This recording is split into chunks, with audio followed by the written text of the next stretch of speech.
박수 부탁드리겠습니다.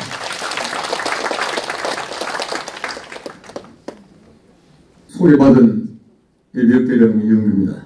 6.25 전쟁은 우리 허남선 교수께서 우리 대한민국의 6.25 전쟁 전체를 다 만드셔가지고 이것이 육군대학, 국방대학 모든 군사교육의 이게 FM입니다.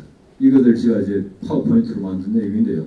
이 얘기는 뭐 여러분 참고적으로만 쭉 흘러가는 것만 보시면 3일 만에 서울이 함락이 됐죠. 쭉 내려와서 그냥 눈으로 보시면 7월 7일까지 내려왔어요.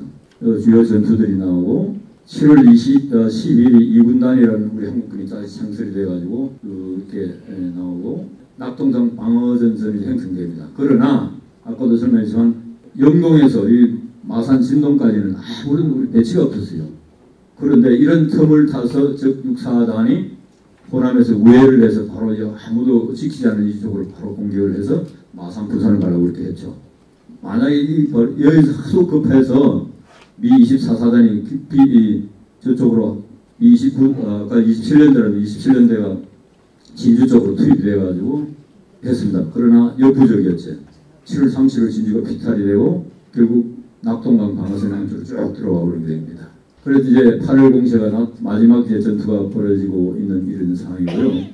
자, 이런 1단계 작전 중에 우리가 못한 여러분들 잘 모르실 겁니다. 북한은 이게 1950년 6월 8일 날 북한 모든 부대에 하계 훈련을 한다. 명령을 저 전쟁한 공격하는 부대를 하계 훈련이다 해가지고 이 하계 훈련 명령을 각 대대별로 다 했어요. 그래서 벌써 6월 12일 날 저 38세를 다 부대를 배치를 했어요. 그 38세에 있는 주민들은 전부 다 2km 후방에 다 소개했어요. 전쟁을 6월 25일 날 하기 전에 이미 다 이게 기만전선을 다 쓴 겁니다. 그 다음에 또 하나 우리 마산 방어전투만큼 중요했던 것이 바로 대한해협전투입니다. 이 전투가 뭐냐면 이게 6월 26일 날 북해군 게릴라 600명을 태운 개선박이 울산 앞바다에 나타났어요. 그래서 우리 위에 있는 70 함정이 최초로 투입됐는데 폭격을 해가지고 격침을 시켰어요. 이게 만약에 이것이 울산이나 부산 지역에 상륙을 했다면 후방 지역이 게릴라가 완전히 이게 우리 전쟁을 한번 해보지 못하고 완전히 아까 차단이 됐겠죠. 그런 중요한 거였는데 이분이 저하고 아까 6월 26일 날 같이 채널 A에 가서 말씀하신 분인데 최재형 감사원장하고 지금 국회의원 하고 있죠. 아버님인데 작년에 돌아가셨어요. 자기 여기에 기관장을 하세요. 기관장을 해가지고 생생한 증언을 했던 그런 겁니다. 우리 마산 방어전투만큼 후방에 중요한 전투가 대한해협전투였다는 걸 말씀을 드리고 싶고요. 그 다음에 이제 귀신 잡는 해병이라는 용어는 해병님도 잘 알겠지만 마기 때 퀸스라는 그 종군 기자가 얘기를 했는데 이분이 아까 진동리 전투에서 기습을 받아 부사일생으로 살아났던 그런 분입니다. 마산의 방어전투가 성공하지 못했다면 결국 낙동강 방어전투 못했으니까 그래서 미 합참에서 마산 방어전투가 실패한다면 어떻게 되냐? 우리 정부하고 육군을 해서 데려와서 미군 사모의 제도에 망명정부를 세우겠다고 계획을 했어요. 이 얘기를 미 8군 사령관 노크 장군이 정유현 육군 참모총장 기점을 했어요. 놀래가지고 정유현 참모총장이 이승만 대통령한테 보고를 했어요. 이승만 대통령은 얼마나 화나겠습니까? 권총을 빼서 내 이 총을 공산당이 내 앞에 왔을 때 죽이고 그 다음에 내 처를 죽이고 마지막에 내가 죽겠다. 나는 절대 망명님들을 수행 못한다. 이렇게 했어요. 그런 게 있습니다. 그 다음에 전쟁이 갑자기 일어나니까 3일 만에 서울이 이제 함락됐습니까? 한국은에 금하고 돈이 얼마나 많았습니까? 후송을 해야 되는데 후송할 차가 없어요. 뭐겠습니까? 차가 트럭들 전부 다 징용돼 있어요. 차가 없다니까 장관이 헌병소령한테 빨리 후송을 하라니까 딱 2.5톤 한 대밖에 없어요. 이 많은 돈, 검 실지를 못했어요. 한 대만 실고 대전으로 했다가 피라미일차에 엄밀히 끌어와서 시내 해군 통제부에 갔다가 부산에서 미 샌프란시스코 연방주변에 기탁을 했어요. 이것이 54년 전쟁이 끝나서 IMF, IBM, RD에 가입해가지고 결국 이것이 우리 전쟁 후에 복구를 하는 그런 기본 불씨가 된 겁니다. 우리 인천 상륙작전은 우리 부산 그리고 일본에 있던 그런 해병대나 군들이 와가지고 이렇게 인천 상륙작전을 하고 우리 낙동강 방어전선을 지키던 우리 육군들, 미군들하고 국군은 추격을 했죠. 추격을 해서 저 인천 상륙작전 부대하고 연결작전에서 계속 북진을 하게 됩니다. 이 단계에 이래서 중요한 또 우리가 잊지 못할 것이 바로 우리 이 각종 문화재들, 우리 정말 이런 분들이 문화재를 지켰어요. 위에 분들은 그렇고 김영환 대령은 아주 중요한 그런 일을 하시는데 이분이 해인사를 폭격하는 명령을 받았습니다. 그러나 이 해인사 폭격을 보니까 8만 대장 다 없어졌으니까 거부를 했어요. 거부를 하고 이렇게 했고 여기 주일공사 같은 경우는 메가드 서울을 인천 상륙작전하고 서울을 연결시키기 폭격을 하는데 안 된다 하라고 설득을 해서 남대문 같은 다 지킨 겁니다. 왜 이런 분들도 덕수궁도 이게 지키는 게 바로 이런 분들입니다. 압록강연까지 가가지고 그 압록강 물을 떠서 이승만 대통령 보내줬죠. 그러나 아쉽게도 이 사진은 가짜입니다. 왜 가짜냐면 내려온 사진병이 공산군은 북괴군은 체포가 됐어요. 잡혀가고 있어요. 사진이 없잖아요. 그래서 다시 철원 지역에서 그 물떠는 신용을 했던 게 이 사진은 진짜 사진이 아닙니다. 흥남 철전작전 피난민 14,000명 한 명도 부상 전사를 당하지 않고 5명이 우리 신생아가 태어나가지고 그럼 전쟁터 배속에서 이름을 못 쳐가지고 그랬습니까? 첫째는 김치 1, 두번은 김치 2, 김치 3, 4, 5 해가지고 그 이름이 바로 이게 흥남부두 5명의 이름입니다. 그 다음에 이제 우리 중공군이 계속 와서 1차, 2차 공세를 해가지고 1사 우퇴 마지막까지 이제 3차 반개까지 해서 지금 됐죠. 이때 우리가 또 잊지 말아야 될 것이 미국의 트루만 대통령은 원자폭탄을 투하를 했죠. 중공군에 오니까. 그러나 참전국 했던 여러 가지 영국 수상들을 해가지고 안 된다. 이렇게 되면 3차 세계대전이기 때문에 이거 다 죽는다. 설득을 해가 결국 트루만 대통령이 원자폭탄을 못 두들게 했어요. 그런 게 있고. 그 다음 참 안타까운 일이죠. 여러분 국민 반입군 사건이 나지 않습니까?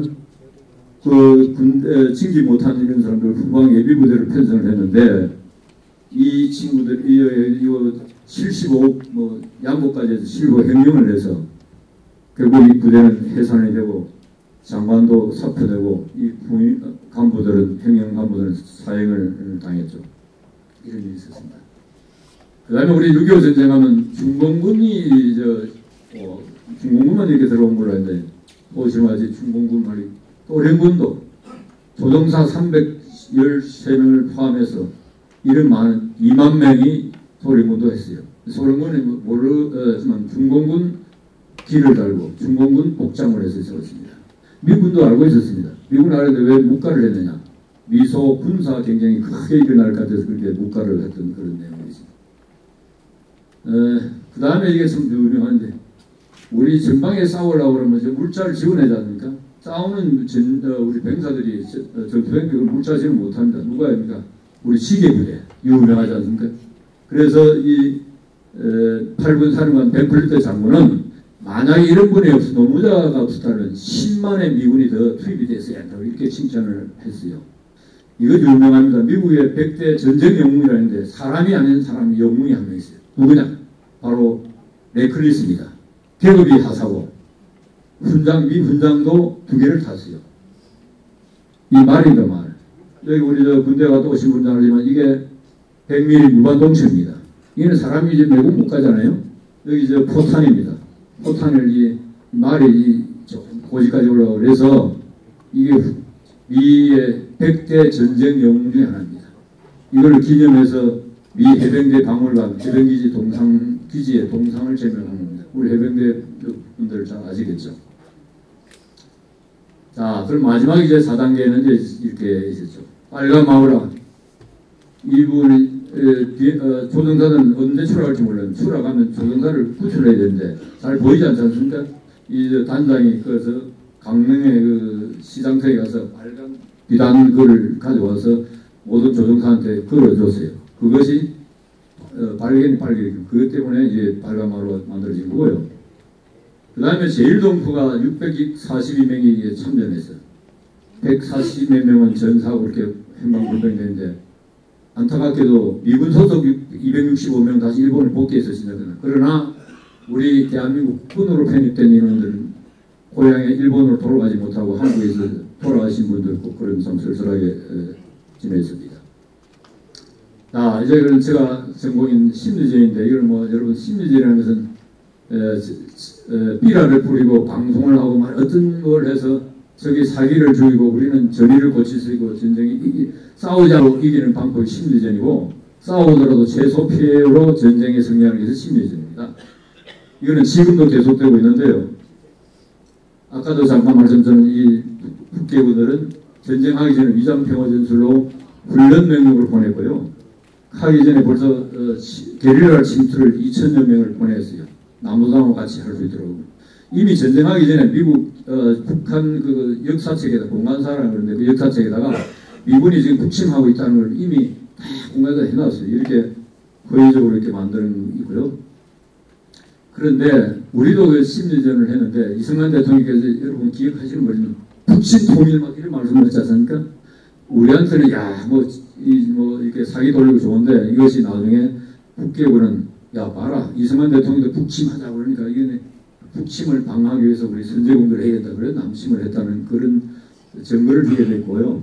신성모 국방부 장관은 국회에 가서 국회의원 여러분들이 허락하시면 오늘 개성에서 우리 병사들하고 장병 밥을 먹고 공격을 해서 내일 점심은 평양에서 먹겠습니다. 막 이렇게 정도까지 풍을 좀 떨어져. 그때는 우리 전력도 없었어요.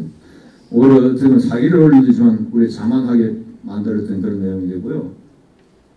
그 다음에 북계군들이 심리전을 하면서 특히 군대 갔다 오신 분들은 알지만 밤에 이게 방어진치에서는 피리를 불잖아요. 그럼 고향 생각이 나는 항수심 그 전쟁을 이탈하도록 만들고 횃불 그다음에 뭐 심지어 노새 연막탄 계속 잠을 못 자게 불면증이 걸려 잠을 못 자게 전투를 못 하게 만드는 이고요.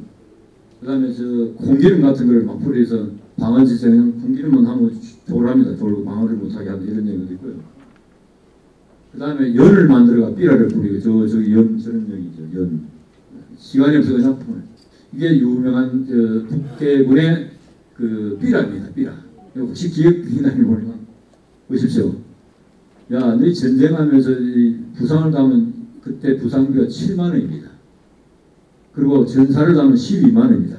그런데 이 소고기 한 건이 그때 5만 5천 원. 그때가 아마 전쟁 때문에 물가가 확 올랐을 겁니다. 쌀 한 마리에 5만 4천입니다. 너희 전쟁해가 죽으면 전사금이 너 소고기 한 건 쌀 한 마리 값 안 된다. 이렇게 죽으면 되느냐? 빨리 전쟁을 이탈하라.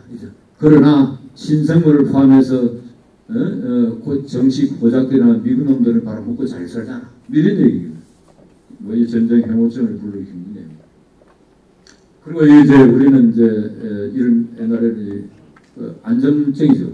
한국 가라는 안전증을 내가지고 앞에는 돈, 뒤에는 안전보장증. 가져오면 이제 항복증이 되는 거죠. 그러니까 미국이 가져오면 너희들 5만 달러를 준다 이런 것도 보냈고요.